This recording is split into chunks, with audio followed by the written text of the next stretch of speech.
Ahoj, dnešní úplně první díl renovací starého nábytku se podíváme na jednu úplně skvělou židličku, kterou jsem zachránil při jedné rekonstrukci celého bytu. Oni chtěli vyhodit, já se ani nedivím, protože má celkem neutěšený stav.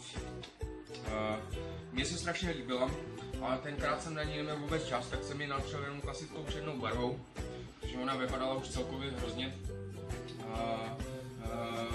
Už teď se mi jakoby moc ta černá nelíbí, tak si s ní zkusím něco udělat. Je na ní dost, řekl bych, spár a dost jakoby doníčených věcí, takže ji budu muset pořádně ošmerglovat a možná zatmelit, ale něco z toho uděláme. Když se mi kamera přijede blíže, tak tady přesně uvidíte ten docela špatný povrch. Jak jsem říkal, tenkrát jsem na tuhle stoličku neměl vůbec nějaký čas.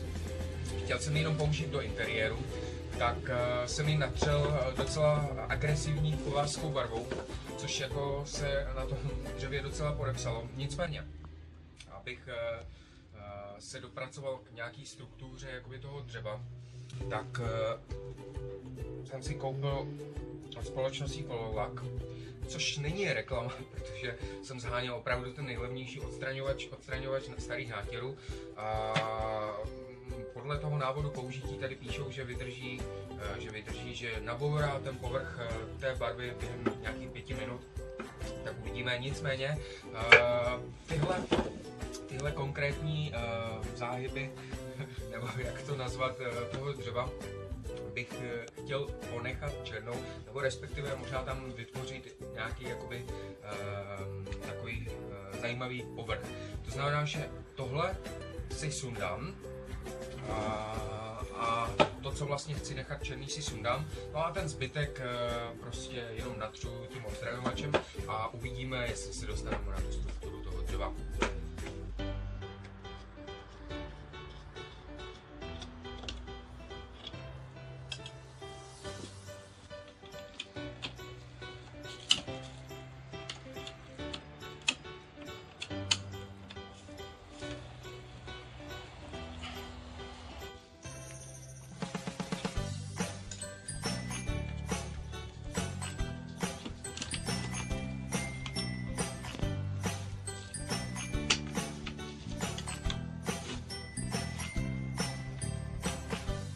Části, které nám držely nožičky, máme oddělaný.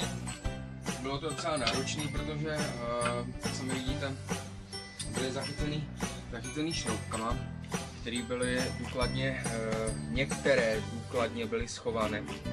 Ale to si potom ukážeme, jak takovouhle díru schovat, až vlastně budeme skoro finalizovat před finálním jakoby nátěrem. Jo? Takže teď nám zbývá na tuhle část, kterou se mi jako moc nelíbí, aby jsme odstranili jakoby špínu a odstranili by jako starý nátěr.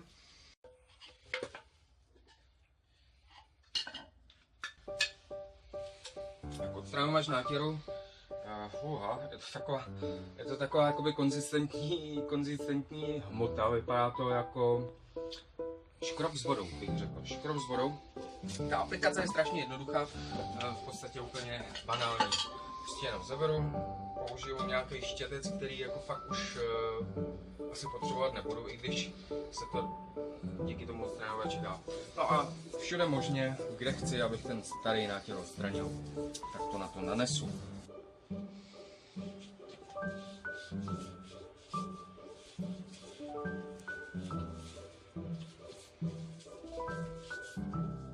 Strukturu toho nátěru jsme narušili. Teď po nějakých pár minutách působení můžeme začít odstraňovat samotný nátěr. Jde to úplně, ale úplně jednoduše.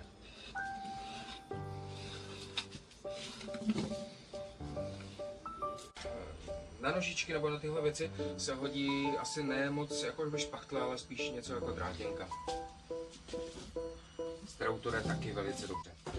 Židličku máme očištěnou od stávající černé barvy. Ten odstraňovač nátěru funguje úplně úžasně. Fakt jsem nečekal, že mi to takhle úplně skvěle odstraní. Sami vidíte tady, já nevím, jestli to tam je vidět na tom videu. skoro už nám vystoupila i barva vlastně toho dřeva, která byla předtím, takže už z černé židličky máme hnědou židličku. No a následuje jemné zabroušení, nebo jemné zabroušení, spíš asi ne, spíš normální zabroušení. Takže teď budeme brousit. Mám na to brusku, ale vzhledem tomu, že ty části jsou malé a s bruskou by se s nima špatně jelo, tak to bude prostě ruční práce.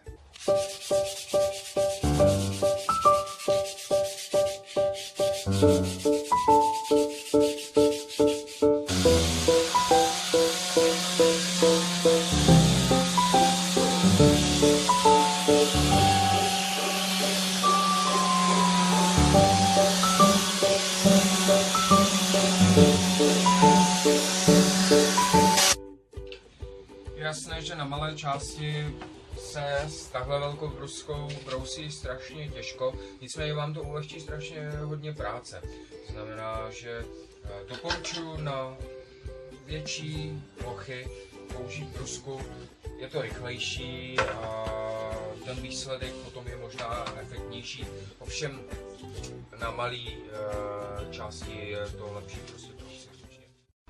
Stoleček máme vybroušený. Vybrousil jsem si ho tak, aby nikde vlastně po ruce nikde nezávala nějaká tříska nebo něco, to znamená, takhle aspoň by mohlo vypadat důkladné vybroušení. Vypadá to úplně jinak, vypadá to skvěle. Předtím, než začneme natírat a řešit nějaké věci, tak se budeme muset zatmelit obyčejným tmelem dřevařským dírky, které jsou patrné, které barvou rozhodně nezakryjeme.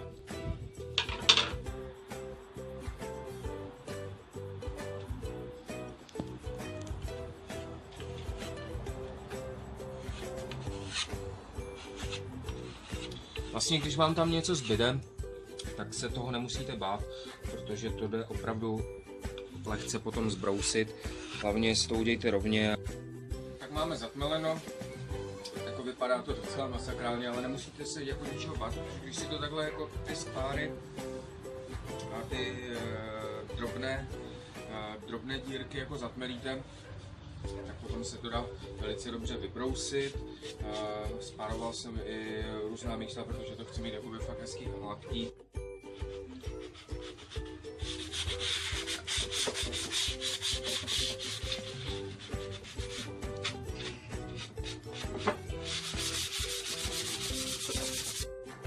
Tak, v podstatě veškerá špinavá práce je hotová. Teď už nám zbývá jenom dát našemu stolečku nějaký finální look. K tomu jsem si vybral dvě barvy. Jedna bude tyrkysová, zhruba asi takhle, kterou jsem si nechal v obyčku přesně namíchat, protože jsem chtěl přesně tuto barvu. A oni jakoby v těch obchodech velkých mají jakoby ty základní barvy a dokonce dovolí k tomu, abyste si namíchali nějaký vlastní odstín, což je úplně nejlepší, protože ten výrobek potom bude mít nějaký originální puc. No a vlastně na příčky stolečku využiju klasickou černou, vybral jsem si lesklou, tak snad to bude vypadat nějak úplně skvěle. Jo, jedna důležitá věc, pokud nechcete, aby vaše prsty vypadaly takto, tak si nezapomeňte vzít rukavice nejenom na barvení, ale je to vlastně i to začáteční odstraňování toho lepu a hlavně si celý prostor musíte pokrýt. Protože potom budete mít všude bordou. Si nezapomeňte barvu před prvním použitím promíchat. A pak jednoduchý natírač snad umí každý. Nanášíme úplně jednu jemnou vrstvu, teda respektive já se snažím nanášet jemnou vrstvu, protože, jak jsem říkal na začátku, chci, aby mi tam vynikla ta struktura toho dřeva. Ta barva se do toho dřeva jakoby trošku vpije a takové ty letokruhy, jestli to znáte, by se tam měly později objevit, což je na tom dřevě to nejkrásnější.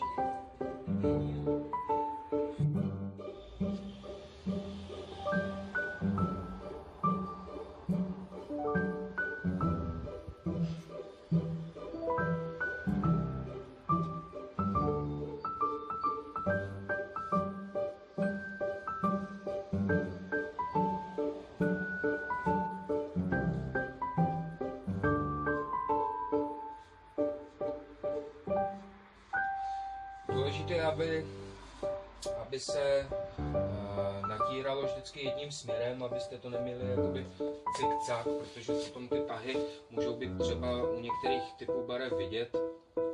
A taky je důležité, abyste všude barvu rozetřeli, protože když se nerozetře, tak tam zaschne, bude to škaredý, ale i vlastně to se dá posléze jakoby opravit zase jemným vybroušením.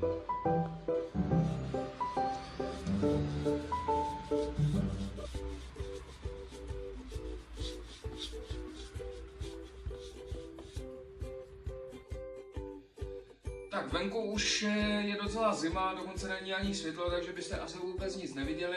Nicméně přesunul jsem si stoleček i dovnitř do tepla, protože ta barva rychleji zaschne. Jak sami vidíte, stoleček máme natřený, příčky jsou taky natřený. Teď mi bude zbývat jenom to přidělat. A v podstatě, jak jsem zmiňoval už předtím, tak dírky po šroubcích vyspárovat tmelem. Pokud ještě někde uvidím nějaké nerovnosti nebo možná barvu, že jsem zapomněl rozetřít, nic není problém, všechno se dá zase hezky vybrousit a znovu přetřít. Toto je skoro finální podoba, ještě mám jednu malou novou věc, kterou jsem se naučil, kterou bych chtěl na tohle aplikovat, aby to vypadalo fakt luxusně. A při přidělávání těchto nádherných ohýbaných dřívek z firmy Tonet, což jsem zjistil mimochodem, když jsem to tak lehce brousil, tak tam ještě byla značka jako Tonet, takže je to docela pěkná práce, tak nám vznikly takovýhle nepěkný otvory po drutech. Ty samozřejmě musíme taky nějakým způsobem schovat. Nejlepší na to schování je to zase vytmelit, takže to lehce vytmelíme. Tím pádem vlastně, když to budu tmelit, tak samozřejmě to zase zaseru všude, ale to nevadí, protože si to potom lehce zase obrousím a přetřu finálně barvou.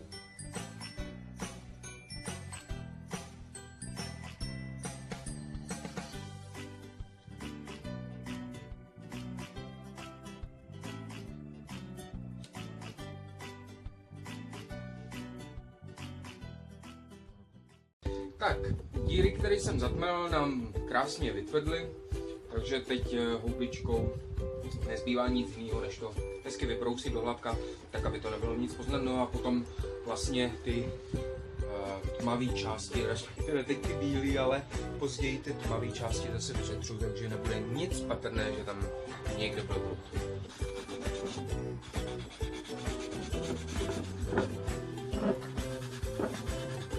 Tak, stoleček je před finální úpravou, je téměř hotový.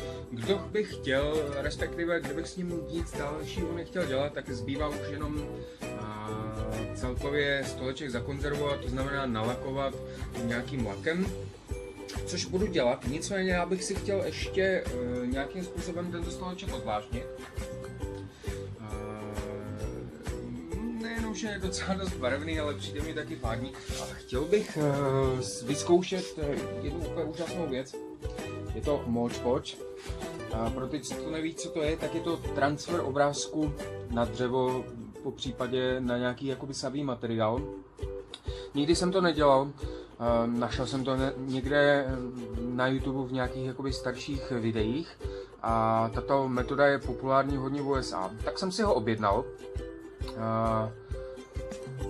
Uvidíme, co to udělá, nicméně objednal jsem si Mod Podge a vytiskl jsem si a předem jsem si připravil obrázek, který bych tam chtěl obtisknout. Vzhledem k tomu, že tam mám černé příčky, tak se mi docela hodí i nějaký jakoby černobílý obrázek. Mně se strašně líbí stromy, které jsou v zimě opadané bez listí, protože to je taková jakoby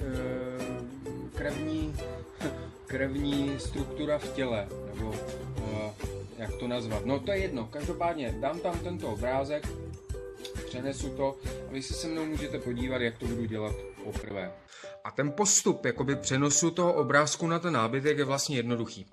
Seženete si nějaký obrázek, který tam chcete mít. Já jsem si vybral tuto korunu stromu od jednoho britského fotografa.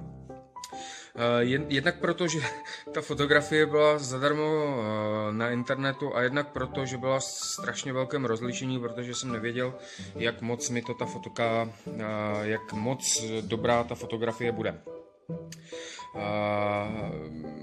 Rozdělal jsem si to na 2 A4, protože se to takhle vleze. No a plus minus si to jakoby rozvrhnu, kde bych to chtěl usadit.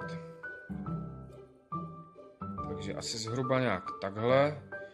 No.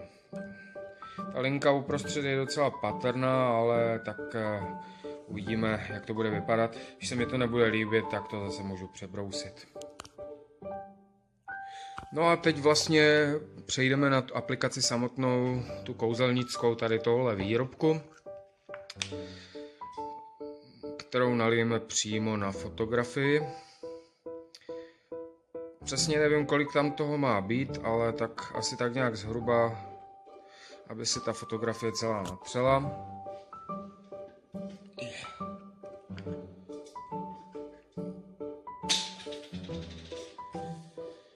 A štětcem to důkladně rozetřu.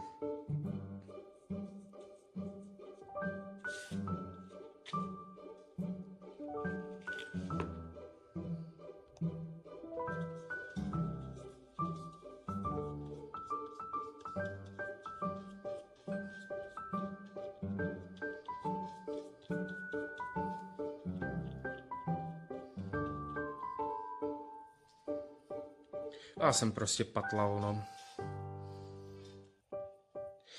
A to samé vlastně uděláme i s tím druhým obrázkem, který se potom natře hezky.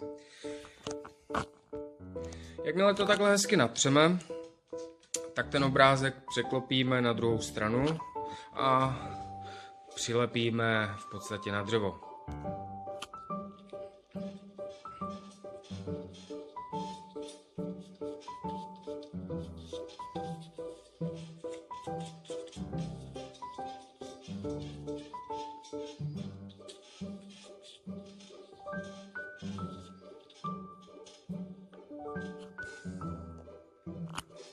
No a když to máme překlopené, tak to kreditní kartou nebo jakoukoliv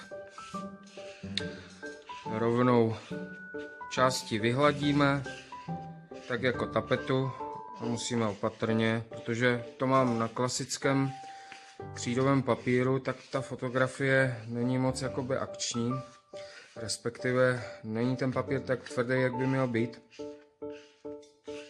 A hlavně by tam neměly zůstávat žádné bubliny. Takže opatrně všecko vytřem. No a jakmile to máte všechno dohlazený, tak nezbývá nic, než 24 hodin čekat. 24 hodin nám uplynulo a teď máme celý obrázek jakoby zaschlej.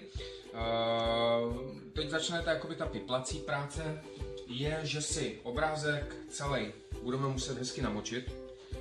V podstatě ne už ten obrázek, protože ten obrázek už je jakoby, by měl být přenesený na tom dřevě. Takže jediný, co teď jako namočím, je ten papír. Chci to udělat trošku rychleji, takže jsem si vzal celý ručník, namočil jsem si ho do vody, aby mi ten papír krásně prosak. Snad ten papír už je docela nasáklej. No, zjistil jsem, že houbičkou bych tady byl asi věčně, tak to zkusím rovnou tím ručníkem. Jakým způsobem sundávat ten papír z toho povrchu. Musí se to dělat nějak jakoby opatrně, protože aby se jakoby nestrhla i ten obrázek, který jste si tam chtěli nechat přenést. Všude, kde jsem na to koukal, tak radí, že se prostě nemá spěchat s tím odstraňováním toho papíru, takže to budu asi taky tak dělat nějak pomalu. No. Tak, obrázek máme víceméně očištěný. No, nedopadlo to úplně nejhůř, ale jakože úplně nejlíp to taky nedopadlo. Někde jsem to prostě potřeboval zkusit a přitlačil jsem, takže mi tady vznikly taková místa. Nicméně to není problém, protože to domaluju, zkusím domalovat jakoby černou fixou nebo nějakým černým tenkým perem. Ono v podstatě, když někdo dobře maluje, tak zvládnout namalovat takovou korunu stromu asi nebude problém, nicméně já v tom malování moc dobrý nejsem. No. Teď to vlastně nechám celý zaschnout. Obrázek, který jsem na něj obtiskl, a vlastně i celá ta barva je zapotřebí zakonzervovat úplně nejlíp nějakým lakem. Já jsem si koupil Luxol, nebo nekoupil, mám tady ještě z minula zbytky laku. Je dobrý a vlastně krásně to uzavře celý tenhle projekt.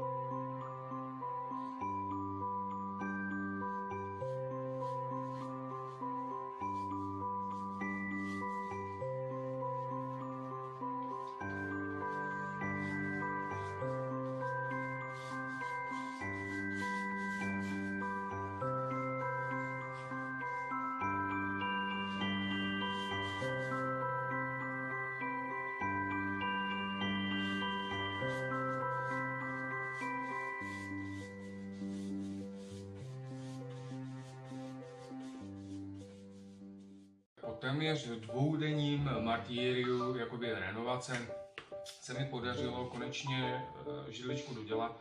Bylo to tím, že ta barva a vlastně všechno to, co jsem tam aplikoval na tu stoličku, bylo zapotřebí hezky vytvrdnout. Nyní se můžeme podívat spolu na ten konečný výsledek.